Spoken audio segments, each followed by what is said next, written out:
Chapitre 11.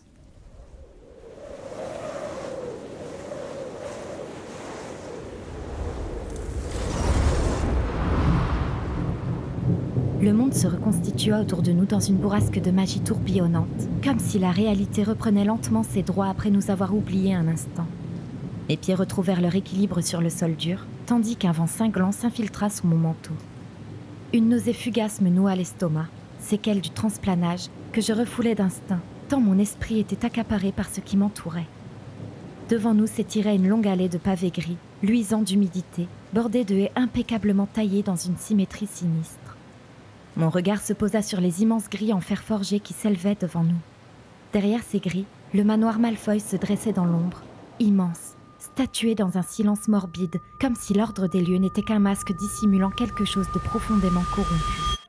Ses fenêtres noires, béantes, ressemblaient à des orbites vides nous scrutant, des témoins muets d'un passé qui me glaçait encore le sang. Chaque pierre de cette bâtisse sointait la menace, imprégnée de secrets et de souffrances. Je restais figée, en proie à une panique sourde. Cette maison était un mausolée de mes pires traumatismes, un sanctuaire où la douleur était gravée. Mes jambes tremblaient légèrement et des fragments de souvenirs affluèrent sans prévenir. L'odeur du vieux cuir et du bois ciré, le claquement sec des talons sur le marbre froid, les ombres mouvantes sur les murs, des éclats de voix, une terreur enfuie qui remontait doucement à la surface. Mon cœur se mit à battre plus vite, pulsant dans ma poitrine avec une violence absurde. Il frappait si fort que je crus un instant que Drago pouvait l'entendre. Pourtant, il ne disait rien. Lui non plus ne bougeait pas. Il gardait les yeux rivés droit devant lui, le visage pâle, ses traits fermés. Sa respiration devenait lentement plus saccadée et ses doigts se crispèrent. C'est à ce moment-là que je réalisais. Je le tenais encore. Ma main était toujours entrelacée à la sienne. Il ne m'avait pas lâché après notre transplanage. Pire, mes doigts s'étaient resserrés autour des siens, comme une encre dans ce chaos intérieur. Et en cet instant, ce simple contact était la seule chose qui me maintenait à flot. Et contre toute logique, je n'arrivais pas à le lâcher. Je risquai un regard vers lui. Il ne semblait pas s'en être rendu compte. Il avait l'air ailleurs, perdu dans ses propres fantômes. Peut-être que ce lieu réveillait en lui des souvenirs qu'il préférait taire. Peut-être qu'il avait besoin de ce contact autant que moi. Mais cette fragile illusion ne dura pas. Son corps se raidit brusquement et il baissa les yeux vers nos mains jointes. En une fraction de seconde, son visage fut marqué par la stupéfaction, aussitôt remplacé par une grimace de dégoût à peine voilée. Il recula dans un léger sursaut, réalisant seulement maintenant ce qu'il était en train de faire. Il retira sa main violemment et la secoua comme si je venais de le contaminer. « Bon sang, Granger, c'est quoi ton problème ?» crachait-il, frottant sa main contre son manteau noir, comme pour essuyer toute trace de mon contact. L'impact fut brutal. La chaleur de sa peau disparut aussitôt, emportant avec elle la sensation de sécurité que j'avais osé ressentir. J'eus un mouvement de recul instinctif, les joues en feu, piquées au vif par la virulence de sa réaction. « Je l'ai pas fait exprès !» murmurai-je d'une voix plus faible que je ne l'aurais voulu. Il se détourna brusquement, l'expression dure. Et malgré cette façade, je perçus quelque chose d'autre. Un trouble, une fissure dans son masque, un malaise qu'il ne maîtrisait pas. On n'a pas le temps pour ce genre de conneries. Lâcha-t-il sèchement, tranchant l'air comme une lame, laissant peu de place à la réplique. Son rejet me fit l'effet d'une gifle. Je tentais de me ressaisir, de ravaler cette humiliation qui me collait à la peau comme un poison. Drago fit un pas en avant, s'arrachant à l'immobilité glacée qui nous clouait sur place. D'un mouvement sec, il sortit sa baguette et la pointa vers les grilles massives du manoir.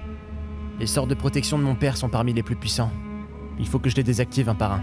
Ça va prendre un moment. Je le regardais faire sans un mot, tandis qu'il levait sa baguette et murmurait une série d'incantations à peine audibles. De minces éclairs argentés serpentèrent entre les barreaux, comme des veines de magie coulant à travers la structure. Un vent étrange s'éleva et agita l'allée, soulevant les feuilles mortes, tandis que les sortilèges tombaient un à un. J'ignorais comment il pouvait en venir à bout aussi facilement, mais je n'étais pas en état de poser la question. L'idée d'entrer à nouveau dans ce manoir me paralysait complètement. Quand le dernier enchantement céda, les grilles s'ouvrirent dans un grondement lent et grave, comme si elles-mêmes hésitaient à nous laisser entrer. Drago resta un instant immobile, scrutant l'ouverture comme s'il s'attendait à ce que quelque chose bondisse hors des ténèbres. Puis, il redressa les épaules et retrouva cette posture froide qui l'abordait toujours. « Allons-y », dit-il d'un ton ferme. Il avança le premier, franchissant les grilles d'un pas déterminé, et je lui emboîtai le pas. L'allée semblait s'étirer à l'infini. Nos pas résonnaient dans le silence, accentuant le malaise, et nous atteignîmes enfin l'entrée de la demeure. Les portes, composées de 2 battants massifs sculptés de serpents entrelacés et de runes anciennes à demi effacées, se dressaient devant nous comme les gardiens silencieux d'un sanctuaire interdit. La pluie ruisselait lentement sur le bois noir, soulignant les gravures en filigrane, comme si le manoir lui-même pleurait les secrets qu'il abritait encore. Drago murmura une dernière formule et le verrou s'ouvrit dans un cliquetis discret. Il se tourna légèrement vers moi et un éclat furtif, presque moqueur, traversa ses iris. Dans un geste exagérément théâtral, il désigna la porte d'un mouvement élégant de la main. « Après vous, Granger ?»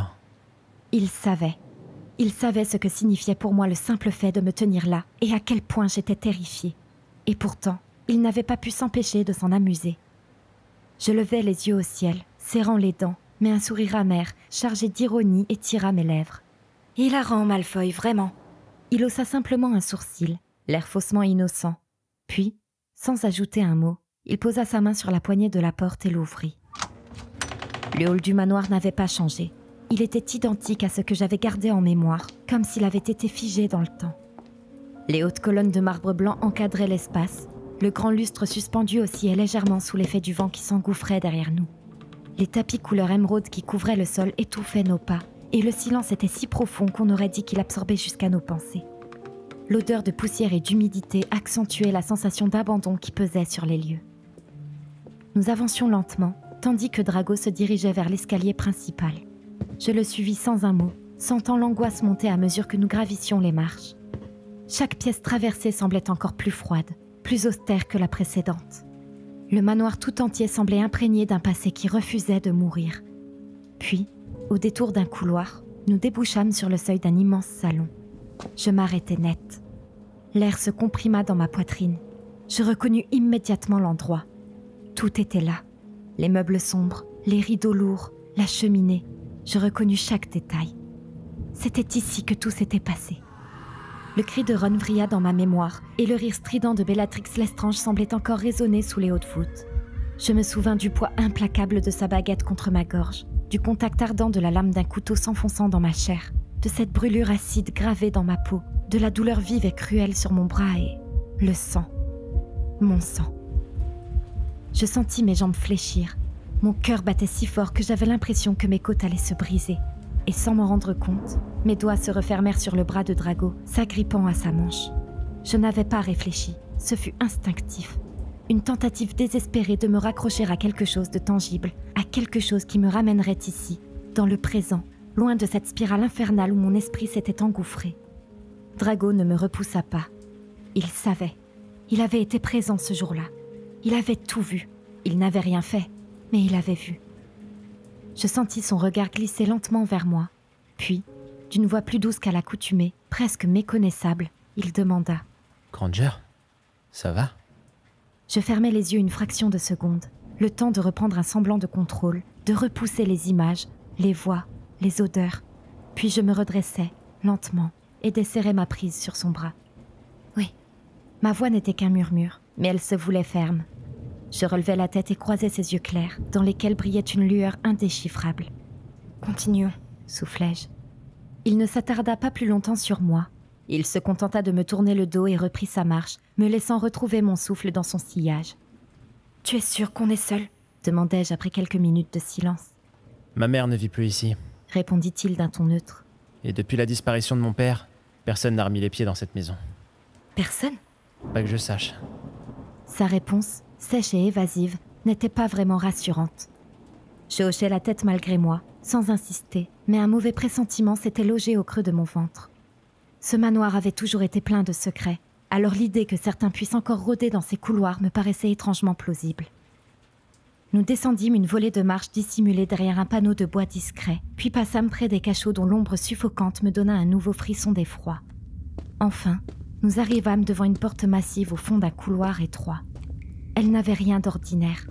Elle était parfaitement lisse, sans poignée ni serrure, sans même une charnière visible. Une surface noire, brillante comme du verre poli, encastrée dans le mur comme une faille dans la pierre. Drago s'arrêta devant et y posa une main hésitante. Il semblait peser chacun de ses gestes, comme s'il cherchait à sentir quelque chose que je ne pouvais pas percevoir. « C'est ici », souffla-t-il. Je le regardais du coin de l'œil alors qu'il effleurait la porte du bout des doigts, l'air méfiant. L'entrée du bureau de mon père. Un endroit où personne n'était censé entrer sans son accord. Donc, il y a sûrement des protections magiques. Évidemment. Il tâta la porte à plusieurs endroits, comme s'il cherchait à ressentir une quelconque vibration magique, mais rien ne se produisit. Il fronça les sourcils et recommença. Toujours rien. C'est étrange, dit-il finalement, un pli soucieux creusant son front. Quoi ? Il s'écarta d'un pas, ses yeux fixés sur la porte avec scepticisme. Il n'y a aucune protection, aucune trace d'enchantement, rien du tout. Il croisa mon regard, juste un instant, suffisamment pour que je devine dans ses yeux cette tension sourde qu'il masquait mal, celle qui disait « on ne devrait pas être là ». Puis, sans un mot, il dirigea sa main vers un point précis de l'entrée. Une poignée, auparavant invisible, apparut sous ses doigts. Il l'attrapa, tira doucement, et la porte s'ouvrit, aussi simplement que ça. Aucun sortilège, aucun grésillement de protection, aucun piège dissimulé prêt à se déclencher. Rien, juste un silence si parfait qu'il en devenait presque suspect. Drago observa un moment l'ouverture qui s'offrait à nous, stupéfait.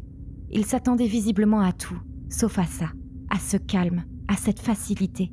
Ça n'a aucun sens, souffla-t-il, la voix basse, tendue. Je m'avançai légèrement, la gorge un peu plus serrée qu'elle ne l'était quelques secondes plus tôt. « Pourquoi ?» Il tourna lentement la tête vers moi, son expression aussi sérieuse que grave. « S'il y a bien une chose que je sais, c'est que mon père n'aurait jamais laissé ce bureau sans protection. Jamais !» insista-t-il. Un frisson froid glissa le long de ma colonne. « Alors, quelqu'un est déjà venu ici ?» réalisai-je. Il hocha brièvement la tête, ses traits se durcissant davantage. « Oui. Et cette personne n'a pas pris la peine de remettre les protections après son départ. On doit rester vigilant. » Une évidence désagréable s'imposa à nous. Quelqu'un était passé ici avant nous. Quelqu'un qui voulait peut-être délibérément que nous entrions sans effort. Sans attendre plus longtemps, Drago franchit le seuil. J'inspirai lentement avant de le suivre. Le bureau de Lucius Malfoy nous apparut dans une obscurité presque parfaite. L'air était chargé, épais, marqué par des années de magie noire et de sombres secrets. Une odeur de vieux livres, de parchemins, de poussière et de pouvoir flottait partout. C'était un lieu à l'image de son propriétaire. Dur, froid, implacable. Les murs étaient bordés d'étagères pleines à craquer, de grimoires, de rouleaux scellés, de vieux ouvrages aux titres effacés. Des objets étranges reposaient sous verre ou trônaient simplement à découvert, comme des trophées, certains dégageant une aura dérangeante. Au centre, une immense table de travail couverte de documents, de notes éparpillées, de plumes sèches et d'encriers à demi vides. Drago s'avança lentement, les mains dans les poches, le regard glissant sur chaque détail sans vraiment s'y attarder. Je le sentais à la fois méfiant et las, comme un homme qui connaissait chaque ombre de cet endroit mais qui aurait préféré ne jamais y remettre les pieds. « Voilà ce qu'il laisse derrière lui » murmura-t-il, plus pour lui-même que pour moi. Il n'y avait pas de colère dans sa voix, juste quelque chose d'amer, presque rancunier. Je refermai doucement la porte derrière nous, et le claquement discret résonna bien plus fort que je ne l'aurais cru, comme si, à partir de maintenant, en nous enfermant ici, nous n'avions plus vraiment d'autre choix que d'aller jusqu'au bout. Je laissais mon regard courir partout, sans savoir par où commencer tant je fus impressionné par ce qui nous entourait. Drago, lui, s'approcha de la grande table et effleura du bout des doigts quelques parchemins froissés. « Il doit bien avoir quelque chose, un indice, un début de réponse. » Je hochai la tête. « On devrait commencer à chercher. » Il acquiesça. Alors, sans un mot de plus, nous nous mîmes à fouiller les secrets les plus enfouis de Lucius Malfoy. Un feu crépitait doucement dans l'âtre de l'immense cheminée de la vieille maison Black, diffusant dans la pièce feutrée une chaleur discrète, presque incongrue au vu de l'austérité des lieux. Chaque meuble, chaque recoin, chaque ombre portait les stigmates d'un passé révolu, mais jamais vraiment oublié. Rien ici n'était laissé au hasard, pas même les silences. C'était un endroit que Narcissa Malfoy chérissait encore. Elle y trouvait parfois refuge, loin des regards, loin du manoir, loin même de son nom qu'elle portait comme une armure autant qu'un fardeau. Assise avec une grâce glaciale dans un fauteuil aux lignes parfaites, Narcissa observait d'un regard tranquille le jeune homme qui lui faisait face. Blaise Zabini, adossé nonchalamment au rebord d'une vieille commode, se donnait l'air faussement détendu. Son regard se promenait paresseusement sur les tableaux fanés, les tapisseries usées, mais son esprit, lui, était loin d'être distrait. Il savait que les invitations de Narcissa Malfoy n'étaient jamais anodines. Alors, je suppose que vous voulez savoir ce qu'il en est. Un éclat discret, presque amusé, traversa le visage impassible de Narcissa. « Vous supposez bien. » Blaise détourna brièvement la tête, laissant le silence s'installer. Elle, toujours immobile, le fixait sans ciller, une tasse de thé entre les mains, d'une élégance assassine. « Si j'en crois votre silence, j'imagine que vous n'avez rien de concret à me rapporter ?» Il laissa échapper un léger rire, pas moqueur, juste lucide. Il fit tourner distraitement sa chevalière autour de son doigt, l'air de rien. « Franchement, j'en sais pas beaucoup plus que vous. Depuis que je lui ai remis votre présent, je les ai pas recroisés. Drago ne m'a pas donné de nouvelles et je suis pas du genre à lui courir après. Il fait sa vie, je fais la mienne. » « Donc vous ne savez pas si elle l'a gardé ?» Il haussa les épaules, l'air détaché. « J'en sais rien, mais j'imagine que oui. Ce genre de petites choses, les gens comme elle ne résistent jamais longtemps à l'envie de comprendre. D'ailleurs, vous m'avez demandé de lui remettre ce truc. C'est fait, elle l'a. Mais est-ce que je peux au moins savoir ce que j'ai mis entre les mains de Granger ?» demanda-t-il, le regard durci, sans provocation mais sans courbette non plus. « Rien de plus qu'un médaillon ancien oublié par beaucoup, mais pas par moi. » Il soutint son regard, sans animosité, mais avec la franchise de ceux qu'on ne manipule pas si facilement. « Je peux vous poser une question ? Et répondez-moi franchement. » Narcissa lui accorda la parole d'un léger mouvement du menton. « Pourquoi elle ? Pourquoi Granger ? Je veux dire, vous auriez pu donner ça à n'importe qui, mais une émoldue ? Granger en plus ? Vous les détestiez tous il y a pas si longtemps. » Son ton était direct. Il était franc, brut, mais pas irrespectueux. Narcissa inspira lentement, les paupières à peine abaissées. « C'est précisément pour cela. » Blaise fronça les sourcils, l'air surpris. « Parce qu'elle est née moldue. » Elle inclina lentement la tête. « Parce qu'elle est différente. Parce qu'elle représente tout ce que Drago n'a jamais eu le droit de comprendre, ni même d'approcher. Et parce que parfois, les choses les plus puissantes naissent des unions les plus improbables. » Il la fixa, pensif. « Le parchemin que vous m'avez demandé de leur transmettre, il parlait d'une prophétie. Je me demande juste quel genre de mère place son fils au cœur d'un jeu aussi dangereux. » Narcissa posa sa tasse, puis croisa ses mains sur ses genoux avec une lenteur étudiée. « Le genre de mère qui n'a plus d'autre choix, » murmura-t-elle. « Ce n'est pas un jeu, Blaise. C'est une nécessité. » Son ton n'avait rien de dur. Au contraire, il était posé, teinté d'une douceur inattendue. « Une nécessité ? Pour qui ? Pour vous ou pour lui ? » ?»« Pour le monde magique, » répondit-elle avec fermeté. « Et pour Drago, oui. » ajouta-t-elle la voix plus basse. Un silence épais se posa sur la pièce. Le bois craquait doucement dans l'âtre. Puis elle releva le menton, ses traits figés dans cette expression froide et ce regard brillant où brûlait pourtant un amour immense et indiscutable. « Je veux que mon fils soit libre de son nom et de son passé, libre de tout ce qu'il n'a pas choisi d'être. Rien de plus. » Blaise resta figé un instant. Il comprenait mieux maintenant. Une part de lui était touchée, une autre plus inquiète. Il soupira et passa une main sur sa nuque. « Je dois admettre que je suis curieux. » glissa-t-il sans vraiment chercher à masquer l'ironie dans sa voix. « J'ai rarement eu l'occasion de servir de hibou pour ce genre de livraison. Mais lui remettre ce médaillon, à elle, ça dépasse de loin les jolis discours de réhabilitation qu'on entend dans les couloirs du ministère. » Un éclat fugace traversa les prunelles de Narcissa. « Le programme de réhabilitation est une couverture bien utile, » constata-t-elle avec élégance. « Mais il n'est pas la finalité. » Blaise arqua un sourcil. « Alors qu'est-ce que c'est ?» Narcissa observa un instant les flammes, comme si elle y cherchait les mots justes. « Une porte, » répondit-elle enfin. « Une chance, peut-être même un passage obligé. » Blaise ricana doucement. « Un passage. Vous êtes juste sur le point de semer le chaos dans la vie de votre propre fils. » lâcha-t-il sans détour, fidèle à son franc-parler. « Il faut parfois semer un chaos soigneusement dosé pour forcer les âmes les plus fières à se révéler à elles-mêmes. » Les âmes les plus fières ou les plus perdues ? Narcissa ne broncha pas. « Je trouve que vous comptez beaucoup sur une prophétie pour quelqu'un d'aussi pragmatique que vous. » « Je ne crois pas au miracle, Blaise, » avoua-t-elle sans se départir de son calme. « Mais je crois aux hommes capables de les provoquer. Drago a juste besoin d'une raison, d'une chance que personne ne lui a jamais offerte, pas même moi. » Blaise l'analysa avec ce détachement taquin qui lui collait à la peau, puis il croisa les bras. « Et Granger, dans cette belle histoire de rédemption, elle est quoi au juste ?» Le sourire de Narcissa fut presque imperceptible, peut-être même un peu tendre.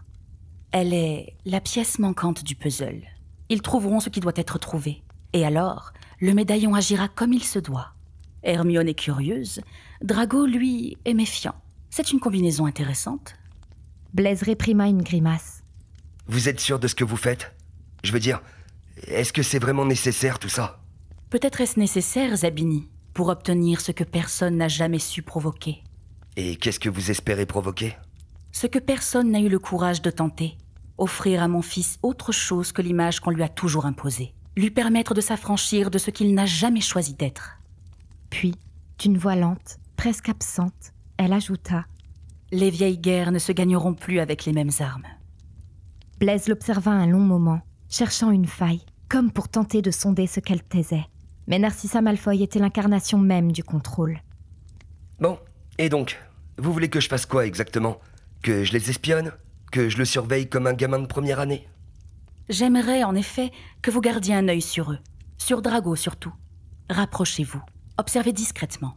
Vous êtes le seul ami qu'il lui reste, et sans doute le seul dont il ne se méfiera pas complètement. Blaise soupira, l'air dubitatif, comme un homme qu'on venait d'entraîner dans un jeu dont il aurait préféré rester spectateur. Cependant, il était maintenant trop impliqué dans cette histoire pour refuser la demande de Narcissa. Et après ce que la famille Malfoy avait fait pour la sienne, il ne pouvait pas refuser de l'aider. Charmant programme, finit-il par dire.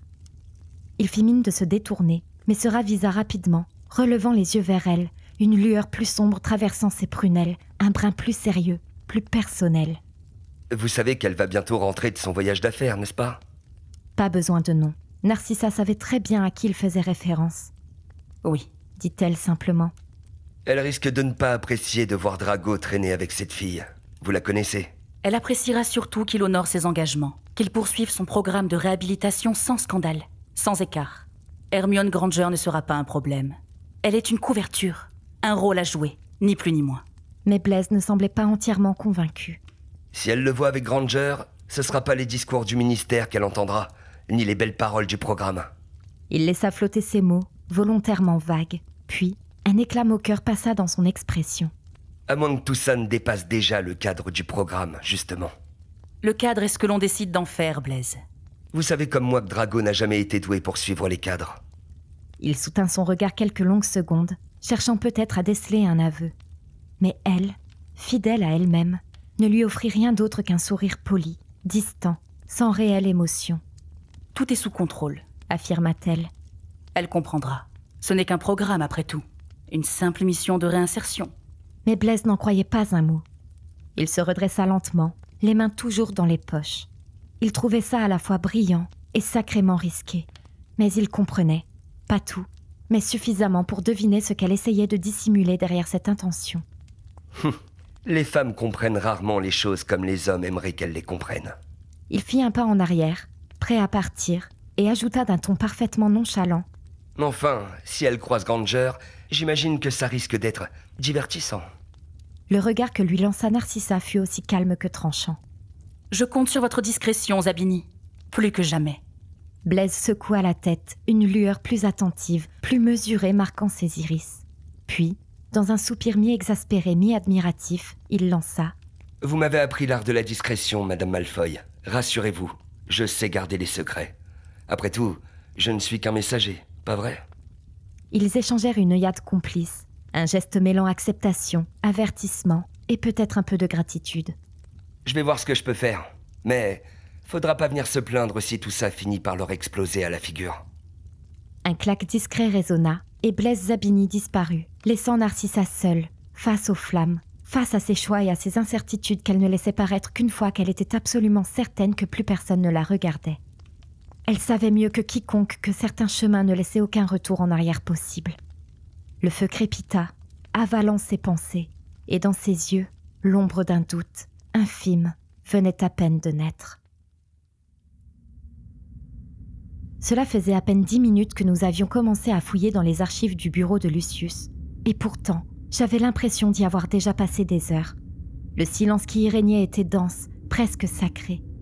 Je faisais lentement glisser mes doigts sur les tranches vieillies des grimoires, mon regard sautant de titre en titre, espérant trouver une référence, un symbole, un mot, quelque chose qui m'indiquerait la vérité. Mais rien ne semblait vouloir se révéler pour l'instant. De l'autre côté de la pièce, Drago examinait la grande table centrale sur laquelle étaient étalés des parchemins, des carnets à demi ouverts et des reliques que je n'osais même pas toucher. Alors que j'ouvrais seulement le 4e ouvrage poussiéreux depuis le début de nos recherches, sa voix s'éleva, brisant le calme avec un soupçon de contrariété mêlé à de l'incrédulité. « Granger, viens voir ça !» Je me tournai aussitôt vers lui. Il tenait dans ses mains un livre de taille moyenne, à la couverture noire marquée de fines arabesques dorées. Je m'approchai d'un pas rapide et lus le titre, gravé avec une élégance ancienne. « Les gardiens de Concordia ». Drago fronçait les sourcils, le regard fixé sur les premières pages comme s'il doutait de ce qu'il venait de lire. C'était posé là. Juste là, en plein milieu. Je n'attendis pas qu'il me tende le livre. Je lui arrachai presque des mains.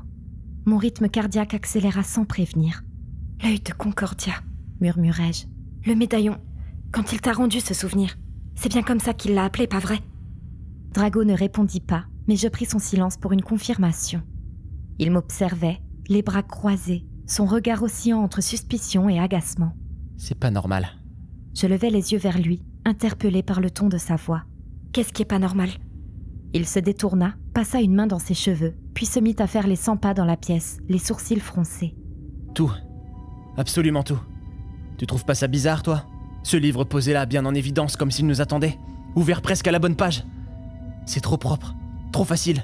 Ce bureau qui s'ouvre sans aucun sort de protection, alors que mon père posait des enchantements jusqu'aux portes de la cuisine. Il se retourna vers moi, les bras croisés. T'as reçu ce médaillon de je ne sais où sans explication. Puis ce fichu parchemin comme tombé de nulle part. Ensuite, on touche l'objet et on déclenche toute une série de phénomènes étranges. Et maintenant, comme par hasard, les écrits des gardiens de Concordia apparaissent sous nos yeux sans avoir à les chercher. Il marqua une pause, me fixant, le regard dur, pendant que je retenais presque ma respiration, sachant très bien où il voulait en venir. Tu veux mon avis ? Quelqu'un cherche à ce qu'on trouve tout ça, à ce qu'on comprenne, à ce qu'on suive une piste bien précise, comme 2 pions qu'on déplace sur un échiquier sans leur laisser le choix. Il se pencha légèrement vers moi, la voix plus basse, tranchante. Et je déteste quand quelqu'un joue avec moi sans que je sache pourquoi. Je hochai lentement la tête. Il avait vu juste, et au fond de moi, je le savais depuis le début. Ce n'était pas le fruit du hasard. Tout semblait trop bien orchestré, comme si quelqu'un s'était assuré que chaque pièce du puzzle nous tombe entre les mains, une à une. On ne savait pas encore dans quel but, ni qui se cachait derrière tout ça. Mais ce livre que je tenais entre les mains allait forcément nous offrir des réponses. J'ouvris le bouquin et mes doigts parcoururent nerveusement les premières pages jusqu'à ce qu'un passage, écrit dans une encre noire légèrement effacée, retienne mon attention. Quelque chose dans la manière dont les lettres semblaient vibrer sous la lumière me poussa à lire à voix haute. L'œil de Concordia, un artefact créé par le mage Eldarin, adepte de la lumière, fondateur de l'ordre secret des gardiens de Concordia. Ma voix se fit plus basse sans que je m'en rende compte. Les mots avaient un poids étrange, une gravité qui s'imposait d'elle-même. Ce médaillon a été conçu dans l'intention de restaurer l'équilibre au sein du monde magique. Il était destiné à unir ce qui semblait inconciliable, les différentes lignées de sorciers, sang pur, sang mêlé et nez moldu. Une tentative de paix, une manière d'éteindre les conflits avant qu'ils ne deviennent des guerres. Je m'arrêtai un instant, le cœur battant. Ce que je lisais là, c'était bien réel. Ce n'était pas une légende, ni une théorie poussiéreuse comme celle que j'adorais déterrer dans les livres interdits de Poudlard. C'était une vérité soigneusement cachée. Mon regard reprit sa course sur les lignes, plus avide que jamais. La prophétie des gardiens stipule que seuls 2 êtres que tout oppose, par leur sang, leur histoire et leurs convictions, peuvent activer le pouvoir du médaillon. On les appelle les élus. Ces 2 âmes contraires devront toucher le médaillon simultanément afin qu'il s'éveille. Il s'agit de la toute première étape, le déclenchement. Je me figeai et me tournai lentement vers Drago. Il s'était rapproché sans que je le remarque, les bras croisés, son expression plus dure que jamais, les yeux rivés sur les pages. « C'est pour ça, » murmurai-je. « C'est pour ça qu'on a été transportés quand on l'a touché, à Poudlard. C'était ça, le déclenchement !» Il ne disait rien, mais je sentais la tension qui vibrait en lui. Alors je continuais, la gorge nouée. La prophétie de Concordia. Pour accéder à la requête cachée du médaillon, les élus doivent prononcer une ancienne incantation qui ouvrira la porte. Et cela n'est possible qu'à une seule condition. Leur alliance doit être sincère malgré leurs divergences, car dans le cas contraire, leur tentative d'activation sera inefficace. L'union des élus ne se fonde pas sur leur ressemblance. Au contraire, elle repose entièrement sur leurs différences et surtout sur leur complémentarité. L'œil de Concordia réagit à l'opposition, à l'affrontement, à la dissonance. Les élus devront être totalement complémentaires pour créer l'union parfaite entre la lumière et l'ombre, entre l'ordre et l'instinct, entre le sang pur et le sang impur. Je sentis un frisson me parcourir. Les élus doivent donc être des sorciers de lignées différentes qui se rejettent, se défient, qui ne se comprennent pas et se méprisent, mais qui, dans l'épreuve, devront apprendre à s'aider, à se comprendre et à coopérer. Car c'est de cette tension, de cette lutte entre leur nature que naît la magie que requiert la prophétie. Je sentis mes doigts se crisper sur le cuir du livre. Une sensation étrange naquit en moi. De l'incrédulité, du malaise et une sorte de vertige. Cependant, l'équilibre qui rendra au monde magique cette paix attendue ne peut être atteint sans passer par les 3 épreuves demandées. Des épreuves difficiles, destinées à tester leur confiance, leur loyauté et leur capacité à affronter ensemble leurs peurs, leurs failles, leurs vérités et passer au-delà de leurs préjugés. C'est seulement en triomphant de ces étapes que les élus pourront réveiller le pouvoir ancestral du médaillon, trouver la clé et accomplir ce pourquoi il a été créé. Je ne pus m'empêcher de tourner légèrement la tête vers lui. Drago avait le visage fermé, figé dans une grimace à peine contenue. Il détourna immédiatement les yeux, comme si le simple fait de m'écouter était déjà une épreuve insurmontable. « Génial !» grogna-t-il. « Le destin du monde magique repose sur 2 personnes qui peuvent à peine se supporter. Quelle idée brillante !» Je refermai lentement le livre contre ma poitrine. C'est pas une question de se supporter ou non, Malfoy. C'est ce qu'on incarne, ce qu'on représente ensemble. Je crois que c'est pour ça qu'on nous a choisis. Parce qu'on est exactement ce dont le médaillon a besoin pour réaliser cette prophétie. Ses yeux se plantèrent lentement dans les miens, froids, comme toujours. Mais il y avait une fissure, quelque chose qui vacillait juste derrière. Un doute, une peur qu'il refusait encore de nommer. « Mais ça ne nous dit toujours pas qui te l'a donné !» répliqua-t-il. « Pourquoi à toi? Pourquoi nous? Quelqu'un nous manipule depuis le début et on sait toujours pas qui c'est. Cette personne savait très bien ce que la prophétie réclamait et elle nous a poussés jusqu'ici. C'est forcément quelqu'un qu'on connaît et qui sait ce qu'on représente l'un pour l'autre. Et ce livre ne répond à aucune de ces questions. » Il fit un pas brusque vers moi. Sans prévenir, il m'arracha le livre des mains avec un geste sec, le rouvrit d'un coup et le tendit devant lui, les pages frémissant sous ses doigts nerveux. « Et tu vois comme moi que ça ne parle que de magie blanche !» s'emporta-t-il. « Pas une seule fois il ne mentionne la part sombre du médaillon. Pourtant tu sais aussi bien que moi que ce truc, c'est pas que de la lumière. Pas après ce qu'il nous a fait subir. Le médaillon a été trafiqué, j'en suis sûr. » Je restais figée, incapable de nier. Oui, il disait vrai. Cette noirceur, ce froid glacial au moment du contact, cette force qui n'avait rien de pur, je les avais vécues. Sans oublier les cauchemars, les tortures et cette voix terrifiante. Il avait raison. Rien dans ce livre ne parlait de cette part-là. Rien ne parlait de ce qu'il était devenu. Et c'était bien ça, le plus inquiétant. « De toute façon, » ajouta-t-il en détournant à peine la tête. « on ne pourra jamais ouvrir la porte. Même si on est ce qu'il attend, toi et moi. On ne pourra jamais coopérer. Je sais parfaitement ce que je représente à tes yeux. Ça ne marchera pas. » « Tu te trompes, » répondis-je calmement. « Et c'est bien pour ça que ce médaillon nous a choisis. » Ses mâchoires se contractèrent. L'amertume déformait à peine ses traits, mais elle était bien là. « Laisse-moi deviner. C'est parce que toi, tu représentes la lumière, la justice, les bonnes décisions. Et moi, je suis quoi? L'erreur? L'ombre? Celui qu'on traîne encore dans les souvenirs de guerre? Elle est belle, ta complémentarité. » Je secouai doucement la tête. « Non, Malfoy, tu comprends pas. C'est pas une histoire de bien ou de mal. C'est même pas une question de morale. C'est une question d'équilibre. » Je fis un pas vers lui, reprenant doucement le livre, sans résistance cette fois. Je le tenais entre nous comme un rappel, un lien fragile mais inévitable. On ne nous a pas choisis pour ce qu'on a fait, mais pour ce qu'on est, pour ce qu'on provoque l'un chez l'autre. On est 2 extrêmes, oui. On pense différemment, on agit différemment, on vient de 2 mondes opposés. Et pourtant on se répond, on se confronte, on se conteste. Ensemble, on crée un centre, un point de tension et d'équilibre. Et au fond, c'est pour ça qu'on se complète. Il releva lentement les yeux vers moi.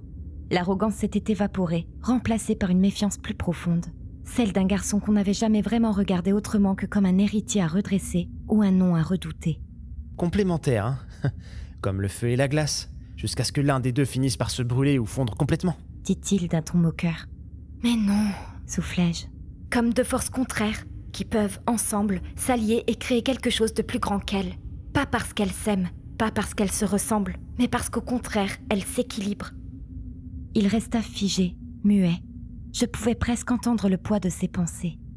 C'est pour ça qu'on est là, Malfoy. Pour offrir autre chose à notre monde. pour prouver que deux contraires peuvent faire mieux que survivre ensemble ou se faire la guerre, qu'ils peuvent changer les choses. Il parut réfléchir un long moment, le regard perdu dans les volutes de poussière suspendues dans l'air, semblant peser chacun de mes mots. Puis, il recula légèrement, comme si ce que je venais de dire avait fissuré quelque chose en lui.